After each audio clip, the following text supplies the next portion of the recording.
मध्य प्रदेश में कोरोना की दूसरी लहर ने उत्पात मचा रखा है। यहाँ पॉजिटिव रेट 23% पर बना हुआ है। राज्य में फिलहाल 91,000 से अधिक कोरोना के पॉजिटिव मरीज दर्ज हो चुके हैं। इसकी चेन को ब्रेक करने के लिए इंदौर जिला प्रशासन ने मुस्तैदी के साथ अपना आगामी प्लान तैयार किया है।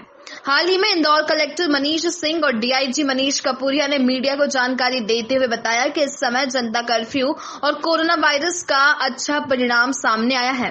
इसे जनता के सहयोग से और बढ़ाया जाएगा। तीनों विभाग बल्कि एक्साइज भी है उसमें, आज फॉरेस्ट को भी जोड़ रहे हैं उसमें। और लगातार पहले कोरोना कर्फ्यू था, उसके बाद थोड़ा उसको और सख्त करके जनता कर्फ्यू आया। जनता ने भी सहयोग किया पूरा उसमें। डेफिनेटली उसके रिज़ल्ट्स अच्छे आ रहे हैं, पर इस रिज़ल्ट्स को इस्टेब्लिश करने के लिए हम लोगों को ये थोड़ा अभी सख्ती रखना ज़रूरी है ताकि अनावश्यक मूवमेंट लोगों का ना हो। 4 तरह की एक्टिविटीज़ रहती हैं बहुत महत्वपूर्ण, जिससे कि संक्रमण की स्पीड में कमी आती है। सबसे पहला इंपॉर्टेंट हो जाता है जो ये लोगों का मूवमेंट रोकते हैं हम लोग, और अनावश्यक भीड़ भाड़ इलाके वाली जो एक्टिविटीज़ बंद करते हैं, जिसको कि एक जनता कर्फ्यू के रूप में कई बोल रहे हैं, कभी कोरोना कर्फ्यू के रूप में बोल रहे हैं। दूसरा बहुत महत्वपूर्ण रहता है कि हम लोग जो भी कंजेस्टेड एरियाज़ में पॉजिटिव पेशेंट्स आ रहे हैं उनको डीकंजेस्ट करके उनको वहाँ से पिक करके एसिम्प्टोमेटिक पेशेंट्स को कोविड केयर सेंटर में डालें। उससे वहाँ पर जो वायरल लोड होता है वो कम होता है। किसी मोहल्ले में अगर 10 पेशेंट हैं, वो जो फैलाएंगे दिन भर में, अगर उन्होंने मूव कर लिया बाहर, और वहाँ अगर हम 5 पेशेंट हटा देते हैं, वहाँ से 5 ही रहते हैं, तो डेफिनेटली वहाँ का जो संक्रमण की स्पीड है कम हो जाती है। प्रयास हम लोग का रहता है कि 10 में से 10 ही हटा दें जो एसिम्प्टोमेटिक है। तो दूसरा प्रयास ये रहता है जिससे कि संक्रमण की स्पीड में कमी आती है, जो बहुत इंपॉर्टेंट एक्टिविटी है कोविड केयर सेंटर्स का। तीसरा हम लोग जो कर रहे हैं, जितने भी हम लोगों के ऐसे हॉटस्पॉट एरियाज़ हैं थानावार, वहाँ माइक्रो कंटेनमेंट एरियाज़ बना रहे हैं। उसके रिजल्ट्स भी अच्छे देखने को मिलेंगे, क्योंकि कोई माइक्रो कंटेनमेंट एरिया जब बनता है तो उसके अंदर सैनिटाइजेशन शुरू हो जाता है। उसमें आंगनबाड़ी आशा कार्यकर्ता के माध्यम से स्क्रीनिंग हो जाती है पूरे घरों की। उस स्क्रीनिंग में जो शंकास्पद केसेस रहते हैं वहाँ सैम्पलिंग लेकर टेस्टिंग हो जाती है उनकी। और जब बैरिकेडिंग होती है, सब चीज़ें होती हैं, तो थोड़ा लोगों में सतर्कता भी आती है कि ये हमारा मोहल्ला थोड़ा गंभीर कैटेगरी में आ गया है। कई लोगों को ये भी नहीं मालूम रहता है कि उनके मोहल्ला जो है वो हॉटस्पॉट कैटेगरी में आ गया और भारी केसेस हैं उनके मोहल्ले में। तो जब ये सब चीज़ें होती हैं तो लोग भी थोड़ा अवेयर होते हैं और लोगों का सहयोग भी उसमें ज़्यादा मिलता है उसमें। तो लेकिन अभी देखने का वो है फीवर क्लिनिक से जो भी सैम्पलिंग कराने आ रहा है उनको सीधे दवाई दें हम लोग कोविड की, ओरल मेडिकेशन होता है वो दवाई खाना शुरू करें। या जो किल कोरोना 2 अभियान हम लोगों ने ग्रामीण में भी चलाया है, इसमें हर घर में जो भी शंकास्पद है कोविड के लक्षणों के साथ, भले कोविड हो नहीं हो, उसको 100% हम लोग दवाई की किट दे करके उसका मेडिकेशन चालू कराते हैं। तो ये चौथा प्रयास है। ये चारों समन्वित प्रयास, जनता कर्फ्यू हो गया, कोविड केयर सेंटर में लोगों को शिफ्टिंग कराना हो गया, माइक्रो कंटेनमेंट जोन्स बनाना हो गया, और जो भी शंकास्पद लोग हैं तत्काल वो कोविड का ओरल मेडिकेशन शुरू करते हैं। चारों प्रयास से संक्रमण की स्पीड में कमी आती है। चारों ही फ्रंट में हम लोग कार्य कर रहे हैं इस समय, और इसको और एग्रेसिवली हम लोग कार्य कर रहे हैं, क्योंकि अगर कुछ रिजल्ट्स अच्छे दिख रहे हैं अभी तो इसको स्थायित्व देना है, इसके लिए ज़रूरी है करना ये। तो इसी में आज हम लोग कंबाइंड मीटिंग हुई थी, डीआईजी साहब भी थे, म्युनिसिपल कमिश्नर भी थी उसमें, और उसमें और सख्ती हम लोग करेंगे। ऐसा लग रहा है कुछ लोग अभी फिर से कुछ लोग लापरवाही कर रहे हैं। मॉर्निंग वॉकर्स को मना किया गया है कि ना निकलें। अभी मॉर्निंग वॉकर्स से भी रिस्क हो रहा है, बिना मास्क के मूव करते हैं, और जिस तरह की गप लगती है मुंह में, क्योंकि वो मॉर्निंग वॉक या जॉगर हैं या तेज़ वॉक कर रहे हैं तो उनका स्वैब भी ज़्यादा निकलता है मुंह से। ऐसे में वो भी रिस्की हैं, और ये बोला गया है कि मॉर्निंग वॉकर्स को सचेत करें। अगर नहीं होता है तो ये भी बोला गया है कि उनको उठा लिया जाए, जेल में डाला जाए अस्थायी जो है। साइकिलिंग भी अलाउड नहीं है अभी। मैंने बोला है BRTS के कॉरिडोर को अभी ब्लॉक कर दिया जाए, शहर के लिए ज़रूरी है इसलिए किया जा रहा है ये। इसमें ऐसा कोई नहीं है कि मॉर्निंग वॉकर्स हेल्थ के लिए करते हैं और हेल्थ को रोक रहा है प्रशासन, ऐसा बिल्कुल ही बात नहीं है। मॉर्निंग वॉकर्स का जो तरीका है मॉर्निंग वॉक करने का, वो उनके लिए और उनके परिवार के लिए पूर्ण रूप से खतरा है उसमें, इसलिए रोका जा रहा है उसको। ये बात सही है कि मॉर्निंग वॉक से हेल्थ में, स्वास्थ्य में होता है, पर अगर उसका पालन करें। पर मॉर्निंग वॉकर्स जिस तरह से झुंड में घूमते हैं या जिस तरह से 2, 3, 4 लोग भी घूम रहे हैं, तो जो वायलेशंस हो रहे हैं वो उचित नहीं है, उसको नहीं होने देना चाहिए, इसलिए उसको भी सख्ती करने के लिए आज से बोला गया है। ट्रेंड दिख रहे हैं उसमें पिछला जो अपन ने कोरोना कर्फ्यू लगा था उसके रिजल्ट्स अब आना शुरू हो रहे हैं, ऐसा लग रहा है ऐसा। और उसको इस्टेब्लिश करने के लिए जो जनता कर्फ्यू लगाया गया है इसको देखते हैं, आज की स्थिति में थोड़ा एक्सटेंड करना जरूरी है इसको। फिर क्या आप कई बार लोगों को मैंने ये बोला है कि ऐसी जगह ही जाएं जहाँ पर कि घर में आइसोलेशन की व्यवस्था ना हो। अगर किसी के घर में आइसोलेशन की व्यवस्था है, वो आइसोलेशन में रहने के लिए बोल रहा है कि मेरी व्यवस्था, दिख भी रही की व्यवस्था है, तो डेफिनेटली वो आदमी रजिस्टर करेगा जाने के लिए।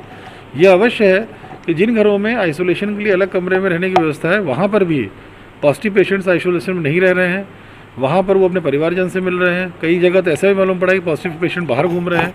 तो ये बेसिकली ये आपराधिक कृत्य हैं कि पॉजिटिव पेशेंट अगर बाहर घूमता पाया जाता है तो उसके खिलाफ FIR होगी। घर में रहे, वो आइसोलेशन में रहे या कोविड केयर सेंटर में रहे। राधा स्वामी में हम लोग का 500 का 1100 का तैयार है पूरा, वहाँ आ जाए। पर पॉजिटिव पेशेंट बाहर नहीं घूम सकता है, और जानते हुए कि वो पॉजिटिव है और कहीं बाहर पाया गया, इस बार एपिडेमिक डिजीज एक्ट में मुकदमा कायम किया जाएगा ऐसे लोगों। कंटेनमेंट जोन्स पे ज़्यादा फोकस कर रहे हैं हम लोग, और ग्रामीण क्षेत्र में किल कोरोना में 100% स्क्रीनिंग हो रही है घरों की। तो शहर में तो आइडिया लग जाता है, माइक्रो कंटेनमेंट से कंट्रोल कर लेते हैं, पर ग्रामीण क्षेत्र क्योंकि बहुत फैला रहता है, इसलिए वहाँ हर घर का सर्वे किया जा रहा है जो आवश्यक है वहाँ के लिए। तो किस तरीके से प्रभावी हो पा रहा है, क्या देख रहे हैं आगे आप? इसका प्रभाव अभी देखने में आ रहा है, और जो हमारी रेट ऑफ संक्रमण की जो चेन है उसको अभी तोड़ने में धीरे धीरे हम सफल हो रहे हैं। एक्चुअली जनता कर्फ्यू का प्रभाव आते आते 7 दिन 10 दिन लगते हैं, और ये जो अभी प्रभावी तौर पे इसका इम्प्लीमेंटेशन हुआ है उसके परिणाम आने प्रारंभ हुए हैं। इसके ऊपर और अभी अच्छे से इम्प्लीमेंट करेंगे तो मैं समझता हूँ आने वाले समय में हम ये संक्रमण की चेन को तोड़ेंगे और इंदौर को सुरक्षित रख पाएंगे। सर, आज किस संदर्भ में बैठक क्या है, उनका रिव्यू किया गया और आगे की कार्य योजना बनाई गई। तो क्या सभी तीनों जो विभाग समन्वय की बात की थी, तीनों समन्वित रूप से कर पा रहे हैं या सिर्फ?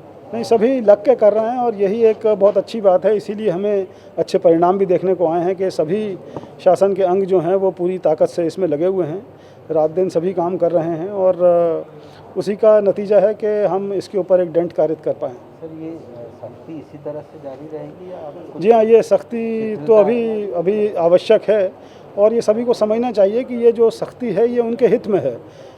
किसी को भी प्रताड़ित करना, दिक्कत देने का कोई इंटेंशन नहीं है। मूलतः भावना यही है कि सभी सुरक्षित रहें, और इसके लिए जो भी कदम उठाने पड़ेंगे वो करेंगे। वहीं मिली जानकारी के अनुसार इंदौर में कोरोना की चेन को पूरी तरह से ब्रेक करने के लिए जनता कर्फ्यू को और बढ़ाया जाएगा। साथ ही कलेक्टर मनीष सिंह की माने तो इस दौरान किसी भी तरह से कोई भी गैर जिम्मेदारी पूर्ण व्यवहार जनता की ओर से सामने आता है तो ऐसे लोगों पर कड़ी वैधानिक कार्रवाई की जाएगी। में पकड़ा जाएगा, वो भी निर्देश दिए मैंने। उन पर सीधे सीधे राजसुका लगाई जाएगी, उनको कोई नहीं बख्शा जाएगा, कड़ी से कड़ी कार्रवाई की जाएगी। समीक्षा जनता कर्फ्यू चल रहा है, ये जनता कर्फ्यू जनता के हित में, जनता द्वारा, तो ही हम इस चेन को तोड़ सकते हैं। हर बिंदु बार हमने समीक्षा की, किस प्रकार से हमारा इंदौर को हम जो पुराना था, कैसे इस चेन को, इस संकट की, कोरोना वायरस कोविड की चेन को कैसे तोड़े, इस पे हर बिंदु पे बात। और जो मुझे निर्देश देना थे मैंने दिए, शहर और जिले दोनों में, लेकिन ये हमने निर्देश दिए। और कोई भी काम, ये इंदौर आपका भी है, मेरा भी है। इस जनता कर्फ्यू जो लगा है वो आम नागरिक के हित के लिए लगा है, परिवार के हित में लगा है, बेटे और हमारी माँ के हित में लगा है। मैं इस चेन को तोड़ने के लिए, सरकार अपना काम कर रही है, सरकार युद्ध स्तर पर प्रयास कर रही है और हर समस्या का समाधान कर रही है। पर ये चेन तभी टूटेगी कि इंदौर के भाई और बहन इस जनता कर्फ्यू में हमें सहयोग करें। हमें घर का व्यक्ति घर में, पड़ोस के व्यक्ति को अनुरोध करें, कोई बहुत ज़रूरी काम है तो हम बाहर जाएं। और मैं तो कहता हूँ जिस प्रकार से ये जनता कर्फ्यू हो गया, मास्क ज़रूरी है। मैं इंदौर के भाई और बहनों को बहुत बहुत धन्यवाद भी देता हूँ कि उन्होंने मास्क लगाना चालू कर दिया है, कोई दिखता नहीं बिना मास्क के। ये सुखद अवसर है, और फिर से अनुरोध करो जो दिखे, हमारा पड़ोसी मास्क नहीं लगा, हम उसको भी प्रेरित करें, उससे भी प्रयास करें, उससे भी कोशिश करें। फिर एक ब्रह्मास्त्र जो हमारे राष्ट्र के प्रधानमंत्री जी ने वैक्सीन की बात की, टीकाकरण की बात की, उसको युद्ध स्तर पे लगवाना चाहिए हर परिवार में। और 1 तारीख से जो हमारे मध्य प्रदेश की ऊर्जा है, हमारे राष्ट्र की विश्वास है, 18 साल से ऊपर युवा शक्ति, उनको वैक्सीन मध्य प्रदेश में इंदौर में भी निःशुल्क लगाई जाएगी। इसको भी हम युद्ध स्तर पे ये काम करेंगे।